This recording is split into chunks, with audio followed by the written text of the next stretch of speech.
मित्रों नमस्कार। 3 teacher education में आप सभी का एक बार फिर से स्वागत है। दोस्तों, आज की इस वीडियो में हम पढ़ेंगे वन पथ पर। ये वन पथ पर जो है यह तुलसीदास द्वारा रचित कक्षा 10 के सिलेबस में काव्य में दूसरे चैप्टर का दूसरा शीर्षक है। तो आइए दोस्तों पढ़ते हैं। ये जो वन पथ पर है, इसमें इसका अर्थ क्या होता है पहले इसे ही समझ लेते हैं। वन पथ पर, वन का अर्थ क्या है? जंगल, पथ का अर्थ है रास्ता, पर का मतलब उसके ऊपर, अर्थात वन जाने के रास्ते पर की जो बात है, उस समय का जो प्रसंग है उसको इसमें चित्रित किया गया है। तो आइए दोस्तों पढ़ते हैं। यह जो वन पथ पर है यह किस छंद में रचित है? अभी हमने पिछला जो शीर्षक पढ़ा था उसमें क्या था? उसमें जो है दोहा और चौपाई मिले थे। ये कौन सा छंद है? ये है सवैया छंद। कौन सा छंद है दोस्तों? यह है सवैया छंद। तो इसको पढ़ने में भी बहुत मजा आता है। आइए दोस्तों पढ़ेंगे अभी इसको थोड़ा सा। चलिए। पुरते निकसी रघुबीर बधु धरी धीरे दय मग में डग द्वय झलकी भरी भाल कनी जल की पुटी सूखी गए मधुराधर वे फिर बुझती हैं चलनो अब केतिक पर्णा कुटी करी हो कित है तिय की लखिया तुर तापिय की अखिया ती चारु चली जल च्वे। तो ये पहली सवैया है दोस्तों। आइए इसका अर्थ समझते हैं।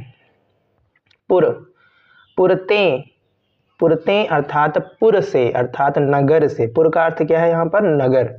तो नगर ते अर्थात नगर से, निकसी मतलब निकली, रघुवीर वधु, रघुवीर वधु का मतलब क्या है? रघुवीर अर्थात श्री राम और उनकी वधु अर्थात पत्नी। रघुवीर की पत्नी मतलब सीता जी। धरी मतलब धर करके, रख करके। धीर अर्थात धीरज को। दये मतलब दिए। मग मतलब रास्ते में। और डग मतलब कदम। द्वय मतलब दो। पुर से निकली अर्थात नगर से निकलकर माता सीता धीरज धारण करती हुई मार्ग में 2 ही कदम चली थी। पहली लाइन का ये मतलब हुआ। दूसरी लाइन में झलकी भरी भाल कनी झलकी। झलकी मतलब झलक आई, दिखाई देने लगी। भरी अर्थात भर कर। भाल अर्थात मस्तक पर। कनी अर्थात बूंदें। जल अर्थात जल की, और की मतलब की। सीता जी नगर से निकलकर वन पथ पर 2 ही कदम चली थीं कि उनके भाल यानी मस्तक यानी माथे पर पसीने की बूंदें, जल की बूंदें झलक उठी, दिखाई देने लगीं। पुट सूख गए।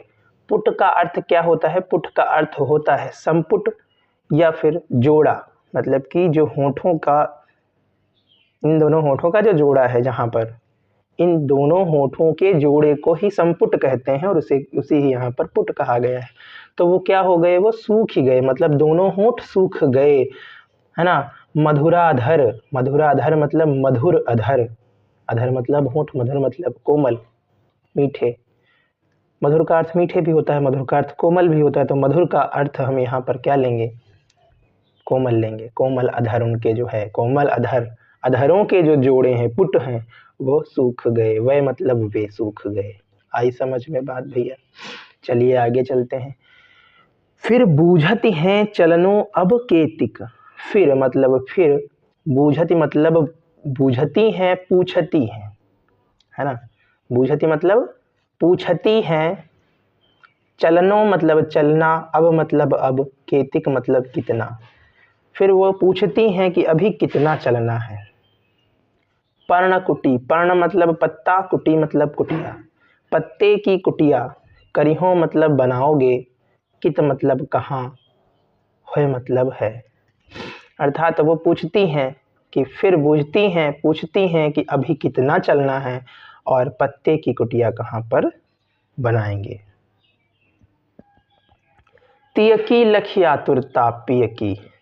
तिय, तिय माने क्या होता है? तिय माने पत्नी होती है। तो पत्नी की लक्ष्य मतलब देख कर, आतुरता मतलब व्याकुलता, उतावलेपन को, व्याकुलता भी कह सकते हैं, उतावलापन भी कह सकते हैं, एक्साइटमेंट भी कह सकते हैं।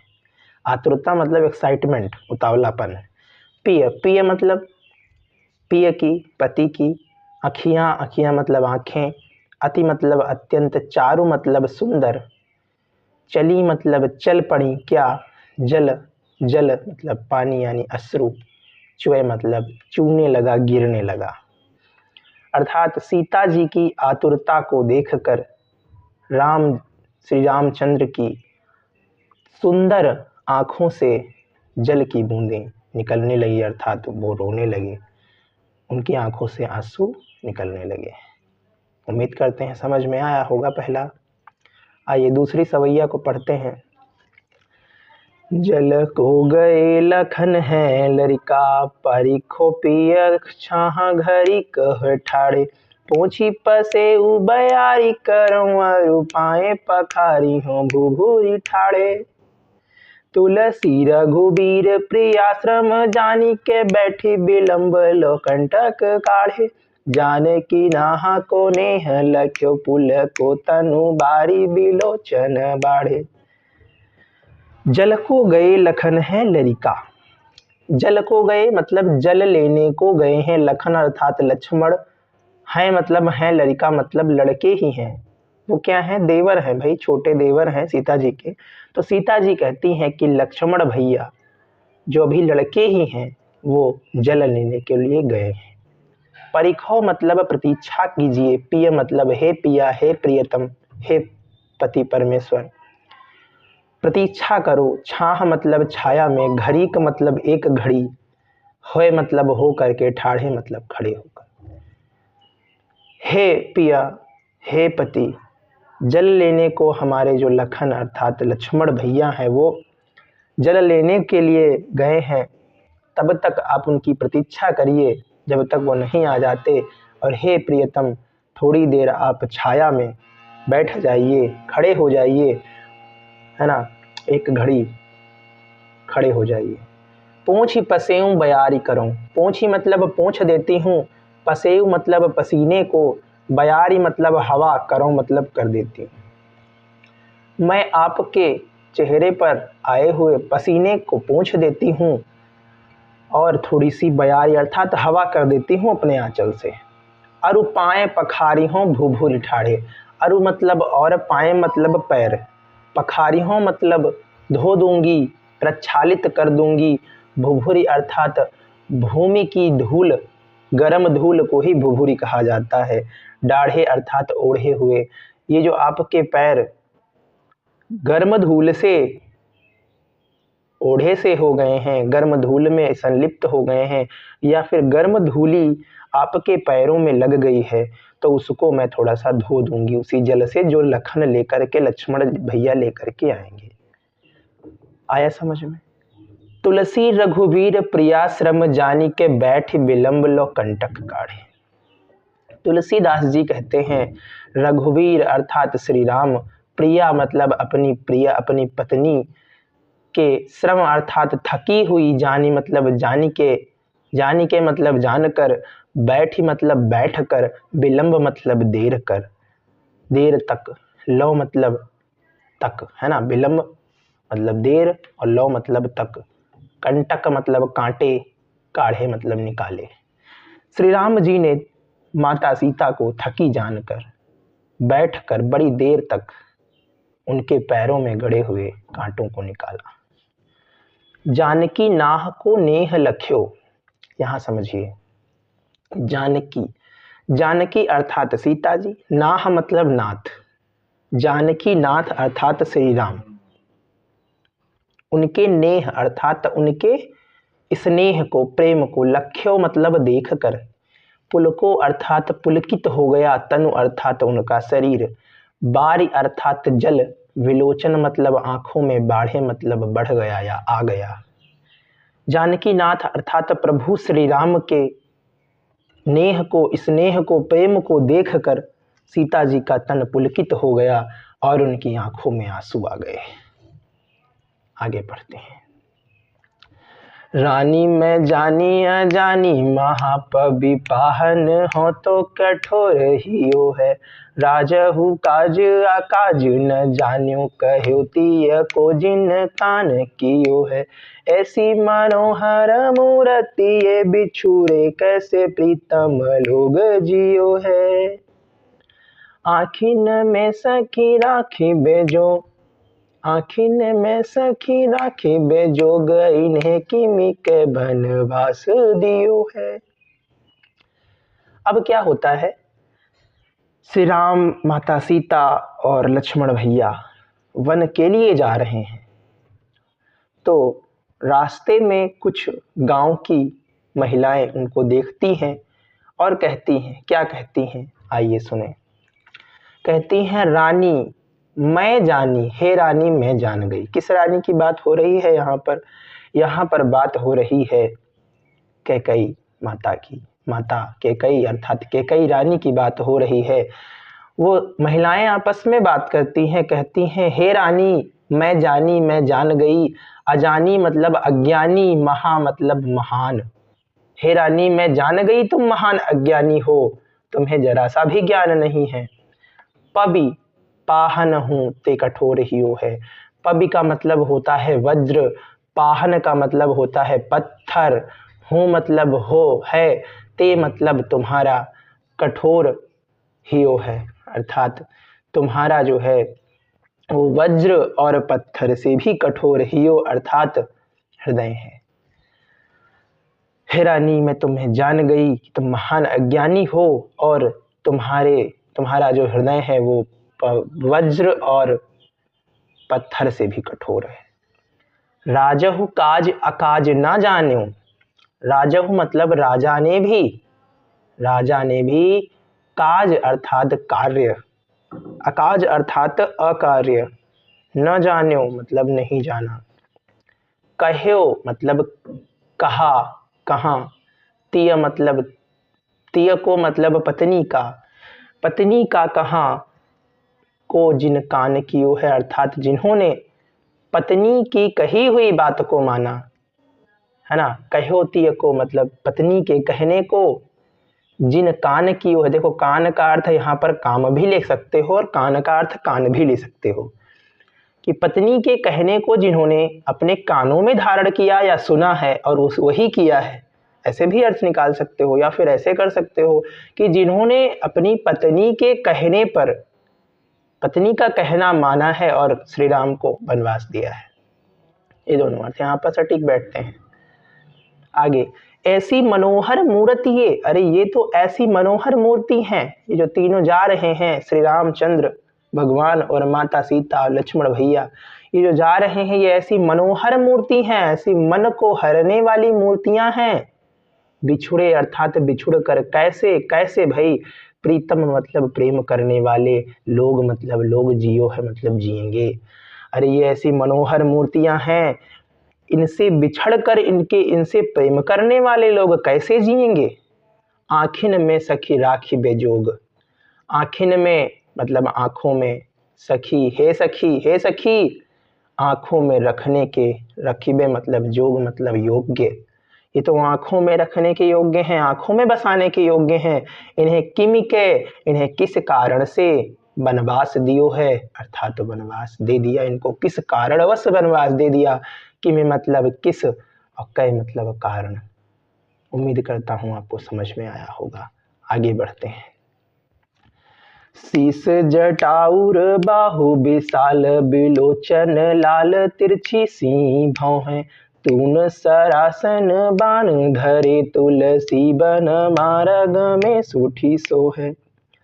सादर बारही बार सुभाय चितै तुम त्यों हमरो मन मोह।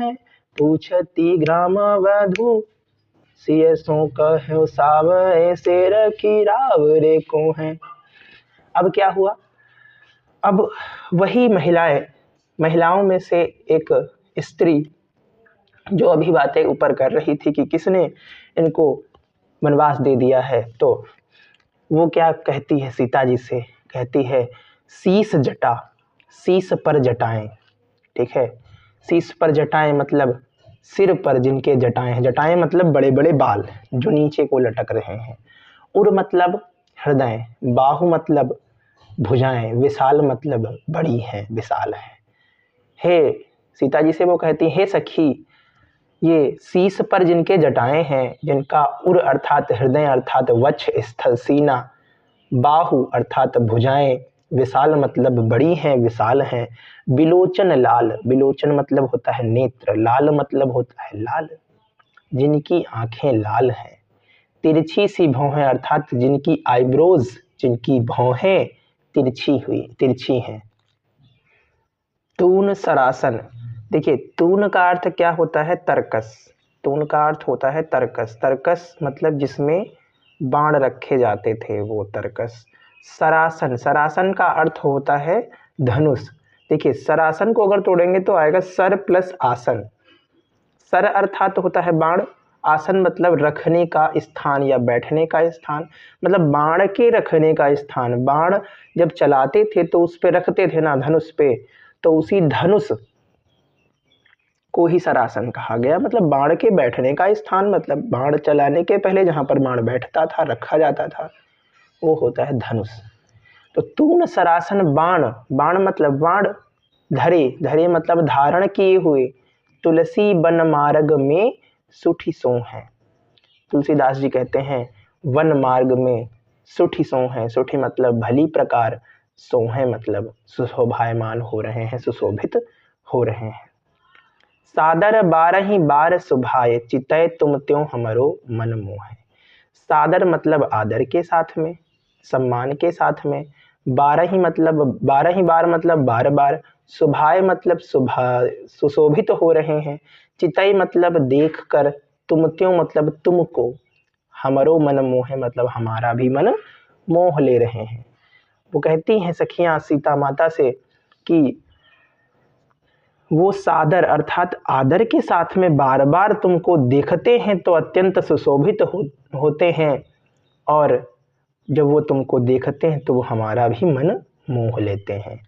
पूछति ग्राम वधू सियसों, पूछति ग्राम वधू सियसों, पूछति अर्थात पूछती है, ग्राम वधू मतलब एक गांव की बहू या गांव की महिला कह सकते हैं। सियसों मतलब सीता जी से, कहो मतलब कहो अर्थात बताओ, सांवरे से, ये जो सांवले से हैं, सखी हे सखी, रावरे मतलब आपके या तुम्हारे, को है मतलब कौन है, हे सखी ये जो सांवले से हैं ये तुम्हारे कौन है। आइए आगे देखते हैं।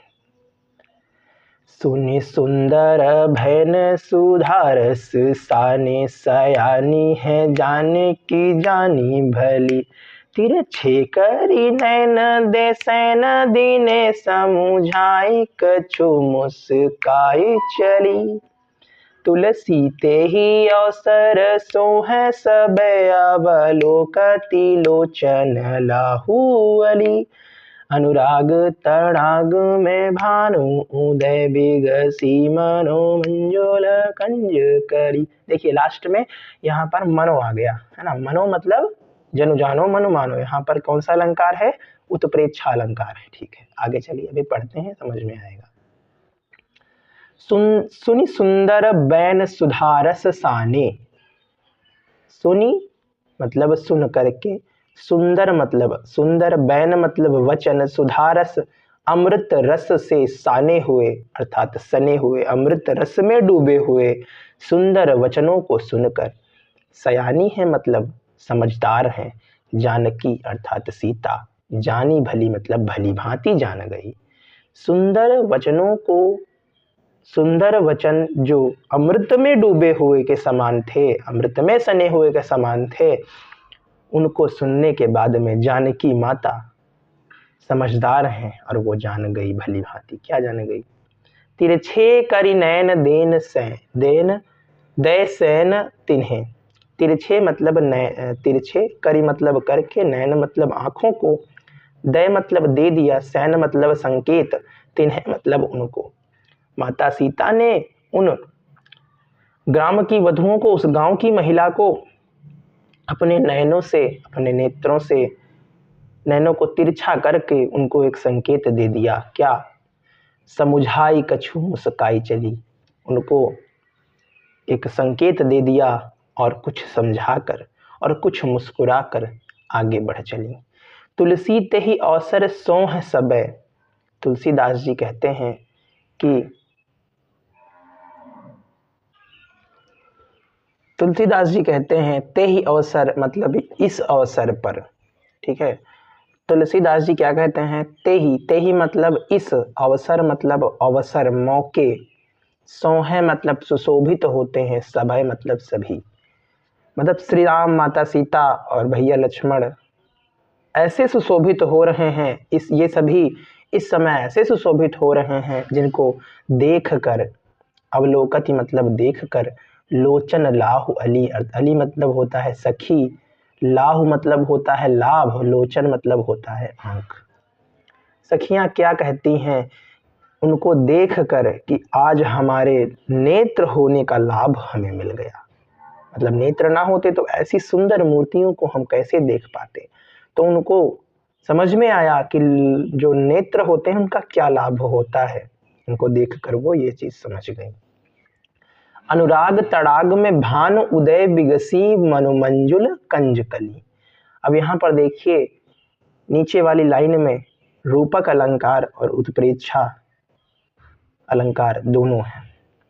अनुराग तड़ाग, अनुराग मतलब अनुराग रूपी तड़ाग, अनुराग का मतलब क्या होता है, प्रेम, प्रेम रूपी तड़ाग अर्थात तालाब में भानु उदय, भानु मतलब सूर्य, उदय मतलब उदित होते ही, बिगसी मनोमंजुल कंजकली, बिगसी मतलब विकसित हो गई, मनो मतलब मानो, सपोज दैट, मनो का अर्थ क्या होगा, सपोज दैट मतलब कल्पना करो, मंजुल, मंजुल मतलब होता है सुंदर, कंज मतलब होता है कमल, कली मतलब क्या होता है, कली मतलब होता है कली, कंज कली मतलब कंज रूपी कली, अब कंज का अर्थ होता है कमल, कमल रूपी कली नहीं, यहाँ पर क्या अर्थ निकलेगा कंज का, कंज का मतलब है वे आंखें जो कमल की पंखुड़ियों के समान है, कंजकली मतलब वे आंखें जो कमल की पंखुड़ियों के समान सुंदर हैं, वो विकसित हो गई, मानो ऐसा लगा कि श्री राम रूपी भानु के, श्री राम रूपी सूर्य के उदित होते ही जो प्रेम रूपी तालाब था उसमें उनकी सखियों की जो आंखें थी वो आंखें कमल की पंखुड़ियों के समान थी और वो विकसित हो गई, खिल गई, है ना। अनुराग रूपी तड़ाग में वो जो कमल रूपी, आंखों रूपी जो कमल की पंखुड़ियां थी वो खिल गई। ठीक है, तो समझ में आया होगा, उम्मीद करता हूँ दोस्तों। यह जो है तुलसीदास के ग्रंथ कवितावली के अयोध्या कांड से लिया गया था, पूरा हमने पढ़ लिया है। अब इसके आगे रसखान का चैप्टर आएगा तो अगले चैप्टर में हम उनको पढ़ेंगे। तब तक के लिए नमस्कार।